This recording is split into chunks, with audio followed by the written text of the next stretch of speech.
Welcome, my friends, to another edition of INFOWARS Nightly News. I'm Alex Jones, and here we are, the day after Christmas, December 26, 2011, on this Monday edition. Now, because it is a quasi-holiday, we're going to do something a little bit different tonight. We're going to look back at Ron Paul. There are literally hundreds of clips on YouTube and Google Video of Ron Paul on the Morton Downey Jr. show, of Ron Paul right here in Austin, Texas, on a local access TV show that ran for decades that my friend Tommy Pilata, who went on to work in Hollywood, actually worked on, where Ron Paul was running for president in '88, talking about government CIA drug dealing, government-sponsored terror, and other issues. And I like some of the clips from Morton Downey Jr. because you get to see Ron Paul, when he's being attacked, jump up and get angry and show you that he was the same guy then who he is today.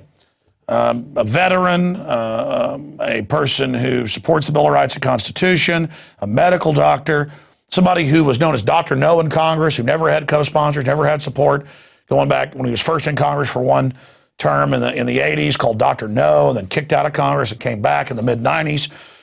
Ron Paul is a testament to telling the truth unwaveringly and having a huge response because of his dedication. He's 76 years old now. And he's the only person who isn't a total globalist. In fact, he's not a globalist at all. You look at Newt Gingrich, look at Mitt Romney, they are a joke. So here are some excerpts of an interview here in Austin and, of course, on other shows that he appeared on, because he's the same guy he was 20 years ago, 25 years ago, 30 years ago. And I think it's important to get this video that you're about to see out to everybody so they can really get an idea of who Ron Paul is. And seeing him when he was a younger man is just amazing, and then to see where he's come today. And it just makes me think about how, if I have the privilege and am blessed enough to be alive in 25, 30 years, who knows what battles we'll be in together over that period of time. We may actually defeat these globalists if people don't listen to the bought-off Christian churches that tell them it's the end of the world and go ahead and give in to tyranny because that's the way it is. People actually wake up and do the right thing. We can certainly turn this ship around. Don't ever forget the parable and the story of Nineveh and their 100-year bereave. Here is excerpts of Ron Paul from more than 20 years ago. In fact, some of these clips are more than 25 years old. Here it is.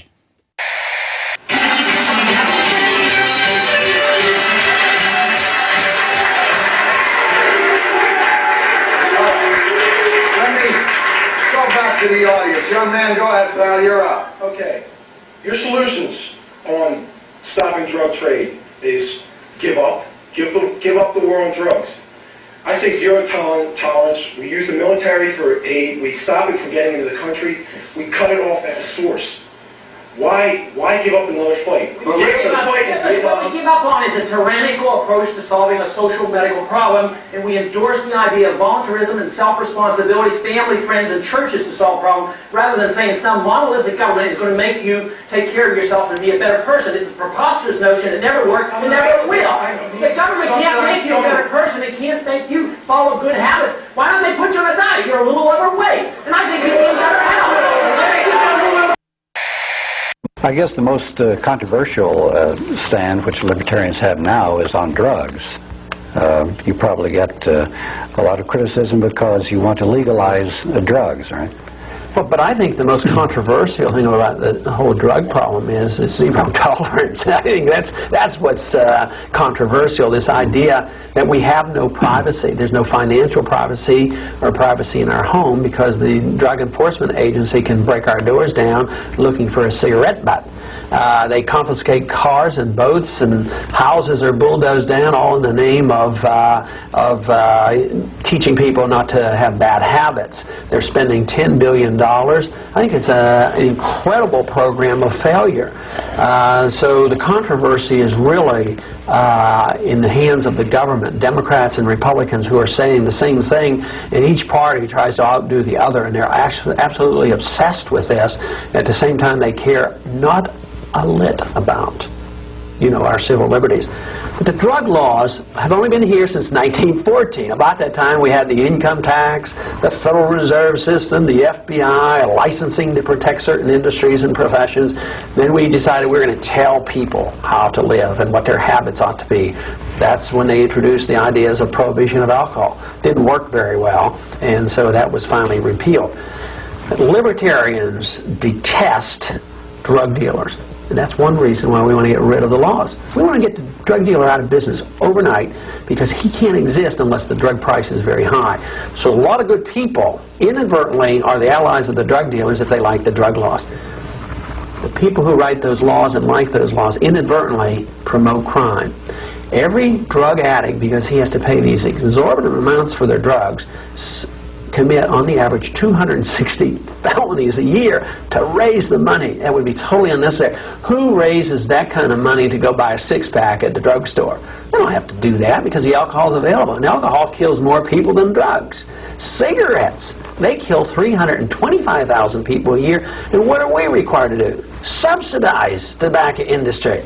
I mean, if people want to really do good, let's just quit subsidizing tobacco, get the government out of the sale of alcohol, and go that way. But the crime rate would go down, the drug dealers would be out of business. I think the kids wouldn't be as exposed either. It's pretty hard to tell a kid that's just dropped out of a public school where he was totally bored and he's on the street corner and decides he wants a job and buy a car.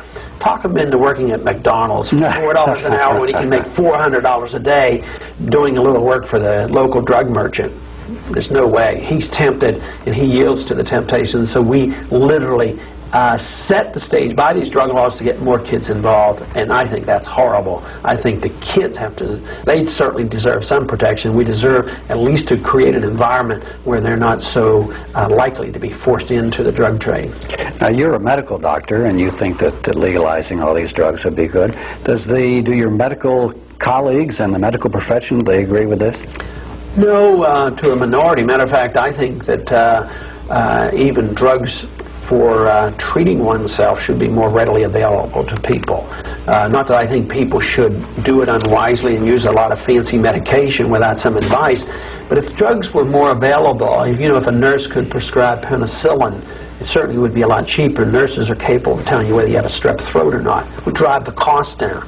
So doctors have a little protectionism involved. They like their little monopoly. So the AMA, matter of fact, the AMA lobbied me in Washington to vote against even allowing doctors to give heroin for dying cancer patients who couldn't have their pain relieved from morphine. But they did not want this to happen because they wanted to have control, and they didn't want to look like they were soft on drugs, but they want control. So whether it's the drugs necessary right now, the FDA, I think, does a horrible disservice to us all by making it very difficult for AIDS and cancer patients to do alternative treatments. Yeah. They're smuggling drugs from Mexico. We think of Mexico as a socialist state, and yet they can get drugs more readily there, and we're having dying cancer patients, AIDS patients, smuggling drugs up into the free United States in order for them to take this medicine. But the FDA argues, well, we got to make sure it's safe and effective. Well, if somebody's dying, don't you think they have the right to take a chance on a drug, on an experimental drug? But the AMA isn't helpful in here, and the medical profession is very poor. A lot of doctors would agree with me, but I think they like the idea that they're sort of godlike and they get to write prescriptions, and they certainly think that opening up this whole barrel, so to speak, would be detrimental to their protection, and they're interested in organized medicine. What about the police and law enforcement profession? Would they be for your point of view? They would put a lot of them out of work. I think a lot of them would make a lot less money. Their system has been corrupted by it. Oh gosh, it's terrible. It's another example of how foolish some of these laws are is the prisons are running rampant with drugs. If we can't keep drugs out of the prison, how are we going to keep drugs off the street? Which means it's very much a corrupting influence. I mean, we read stories. I'm sure the majority of the police are not involved, but you don't need very many to really make a lot of money off it. So there are going to be some officials who would agree with us, and I've had some. There was an interesting story of an individual when my staff went to work for a candidate who was running for a governorship in a large city, and they brought all the district attorneys together because crime was the #1 issue in that state. And they said that the only way you could ever get rid of crime would be, and they all agreed on this, is you'd have to get rid of the drug laws. So behind closed door, without the press, they agreed the drug laws created crime. And you know what they said? You can't ever achieve that because there are too many people on the take, too many judges and too many policemen like this. So just forget about it. We can't deal with it. It's too much of an emotional issue anyway.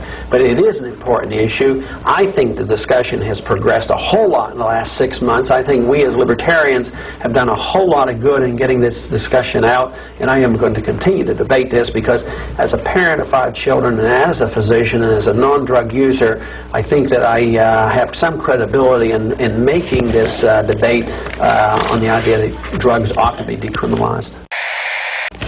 Let's talk about what could be the most explosive issue of this campaign if the mass media would get a hold of it and do something about it, but they're covering it up. And that is you were talking about the government involvement in drugs. There have been government investigations, there have been private investigations, and we've interviewed a lot of people, ex-CIA people, who have talked about the CIA involvement in drug operations for many decades. It's public knowledge, though once again the media are not saying anything about it, that Oliver North and his people involved with the Contras have been running drug operations, cocaine primarily, bringing it back into the United States.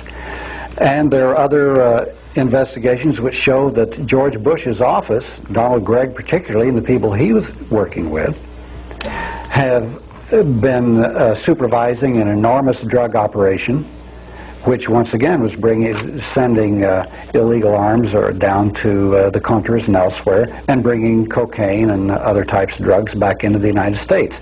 But neither the Democrats aren't talking about this. Now, are the libertarians talking about this, and did they put this into the framework of the drug law situation that you're talking about? We talk about a whole lot. Of course, we always have the trouble of getting the attention that we think it deserves. There have been a few Democrats have talked about it. Senator Kerry's office has done some work. He's done a lot of the investigation. Right, and I think he's on to something, and I think we've gotten some other information too, of course, that the CIA has given Noriega over the years $200,000 a year. Oh, yes. And